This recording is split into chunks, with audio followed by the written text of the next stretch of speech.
को। फिर तुमने मेरा इतना स्वागत क्यों किया? ताकि मुझे खुद ही अपने जीवन की कथा सुनानी पड़ती। ओ परिवार, ओ कोरिन, ओ मेरे पिता के राजमहल। मुझे निस्वार्थ लग रहा था। जब पास होने पर यह तिरस्कार हो रहा है तो फेल हो जाने पर तो शायद प्राण ही ले लिए जाए। भाई साहब ने अपने दर्जे की पढ़ाई का जो भयंकर चित्र खींचा था उसने मुझे भयभीत कर दिया। अरे कैसे स्कूल छोड़कर नहीं भागा, यही ताज्जुब की बात है। इतने तिरस्कार के बाद भी पुस्तकों में मेरी अरुचि ज्यों की त्यों बनी रही। मैं खेल कूद का एक भी अवसर हाथ से जाने न देता था। पढ़ता भी था मगर उतना कि जितना रोज का टास्क पूरा हो जाए और दर्जे में दलील भी ना होना पड़े। अपने ऊपर जो भी विश्वास पैदा हुआ था वह एक बार फिर लुप्त हो गया और फिर से चोरों का सा जीवन कटने लगा।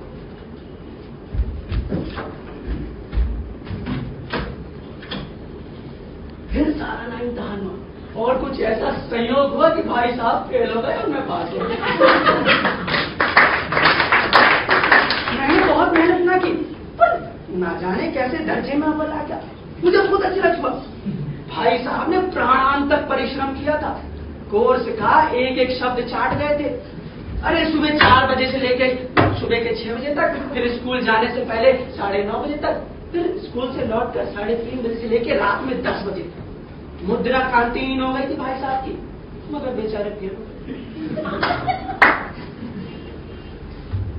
मुझे उस पर दया आती थी। जब नतीजा सुनाया गया तो भाई साहब रो दिए और मैं भी रोने लगा। अपने पास होने की खुशी आधी हो गई।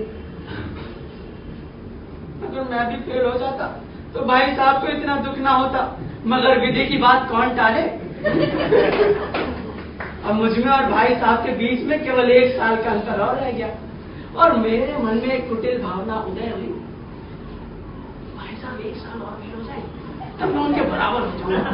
फिर देखता हूं भाई साहब किस आधार पर मेरी फजीहत कर सकेंगे।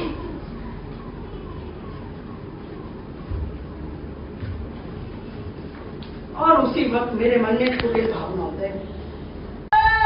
तो बोले अंडे खाओ, मुर्गी के हैं ताकत देते हैं।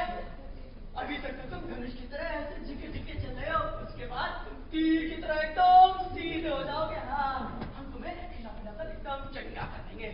साला, एक मुर्गी से अंडे चुरा के दूसरी मुर्गी को खिलाना है।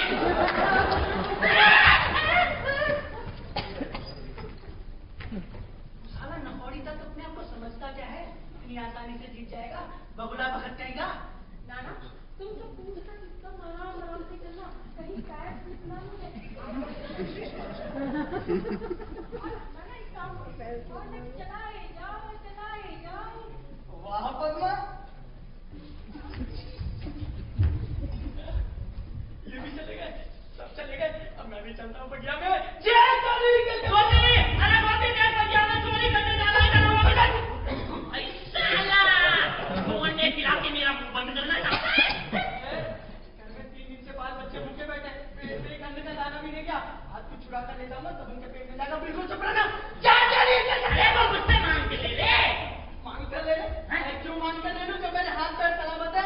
मेहनत से खाता हूँ, मेहनत चोर गोभी देख चोर। माल थोड़ी कम कर रहा हूँ। अरे मैं तो उसका माल कम कर रहा हूँ जो एक दिन पूरी बगिया खराब कर लेगा। बिल्कुल चुप रहना। जय काली।